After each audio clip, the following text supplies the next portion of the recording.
Assalamualaikum warahmatullahi wabarakatuh. Perkenalkan, nama saya Sri Firda Ayu, salah satu peserta dari mata kuliah Film dan Dokumentasi dengan dosen pengampu Ibu Andi Lili Evita SS MHum dan Bapak Amirullah Amir SS MA PhD.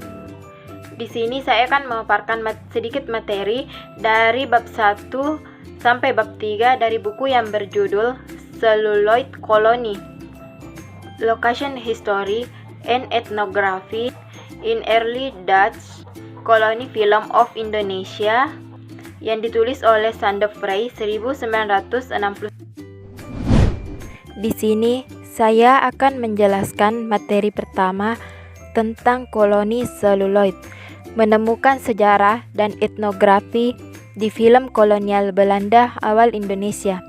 Pertama, film fiksi menyajikan suatu cerita yang kejadiannya di luar kejadian nyata, namun dalam beberapa adegan mungkin benar-benar terjadi, misalnya penyertaan momen atau peristiwa tertentu yang diambil pada kejadian sebenarnya. Kedua, film non-fiksi menurut Mikhail Galgano mendefinisikan sumber utama sebagai setiap rekaman kontemporer untuk suatu peristiwa atau periode waktu, biasanya difilmkan secara langsung untuk menangkap siaran dalam perang kemerdekaan pada tahun 1945 sampai 1949. Ketiga, film propaganda dimanipulasi melalui sulih suara, pengeditan, dan variabel produksi lainnya, seringkali menangkap adegan nyata. Sebuah contoh dari hal ini dilihat dari bekas Hindia Timur. Dapat ditemukan upaya propaganda Jepang yang ekstensif dalam Perang Dunia II. Film-film yang diproduksi oleh Institut Kolonial menyerupai propaganda film. Pada bab kedua, ketidakjelasan dan rehabilitasi koleksi film propaganda Hindia Belanda. Dalam diskusi awal Institut Kolonial Belanda bahwa gagasan baru menggunakan film sebagai alat untuk membuat program informasi. Namun setelah Carindas Terangio mengikuti proses tersebut secara rinci, seorang peneliti orang Belanda, S. de Hammer, F. Rogers, dan Frel berusaha meminta dukungan untuk upaya pembuatan film, namun gagasan tersebut ditolak pada tahun 1910.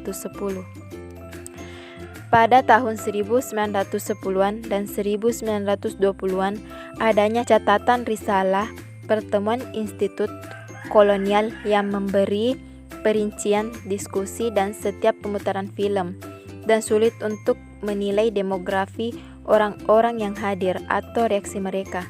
Surat kabar terkemuka saat itu, baik dari Belanda maupun Hindia Belanda, dapat memberikan berupa wawasan yang berharga dari ratusan resensi film yang muncul di media cetak adalah reaksi publik terhadap film dan opini para jurnalis serta kritikus seni yang meliput isu-isu Hindia Timur.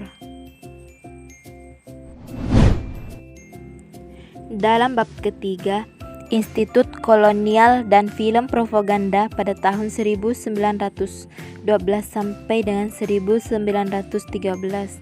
Pertama, pada tahun 1911, pencarian sedang dilakukan untuk membuat film di posisi ilmiah. Yang kedua, Lamster secara pribadi membuat sekitar 76 film propaganda non-fiksi di Hindia Belanda pada tahun 1912 sampai 1913. Ketiga, Taylor mengingatkan bahwa film-film Lamster menggambarkan kurangnya pelayanan orang Indonesia terhadap kelas Eropa dan mengarahkan kedua situs dalam filmnya, di mana jelas di lingkungan kerja dan adegan di jalanan. Serta dalam film Institut Kolonial mencakup berbagai tema yang beragam seperti budaya, tenaga kerja, modernitas, serta mencakup pertanian sebagaimana dibuktikan dalam berbagai film Lamster. Film-film yang dihasilkan tersebut sebagai propaganda awal yang digerakkan oleh perusahaan Hindia Belanda.